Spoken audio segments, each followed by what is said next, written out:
வாங்க நம்ம சிக்கன் பக்கோடா எப்படி பண்ணதுன்னு பார்க்கலாம். சூப்பராகவே இருக்கும். டேஸ்ட்டு அடிப்பொலி.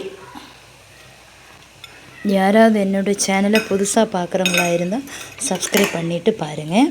இப்போ நான் 2-3 நாளத்துக்கு முன்னாடி சிக்கன் வாங்கியிருந்தேன். சிக்கன் வாங்கிட்டு கொஞ்சம் பீஸ் எல்லாம் ஃப்ரை பண்ணிவிட்டு ஒரு 5-6 பீஸ் இருக்குன்னாகும் என்னோடய ஞாபகம். நான் போய் அதை எடுத்து வெளியில் வச்சுட்டு ஓப்பன் பண்ணி பார்க்குறேன்.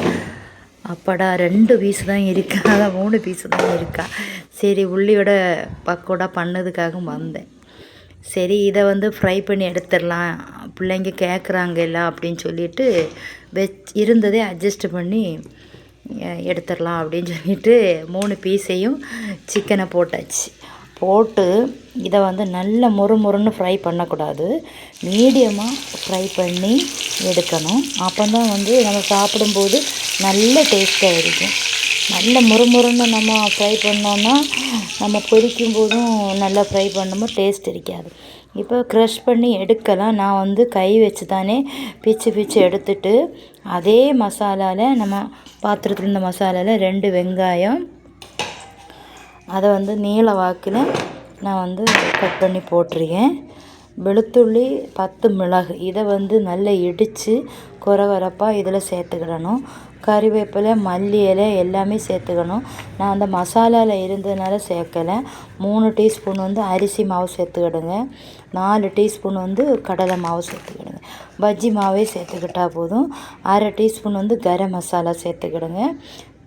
1/4 டீஸ்பூன் சால்ட்டு, 1/4 டீஸ்பூன் வத்தல் மிளகு பொடி சேர்த்துக்கிடுங்க.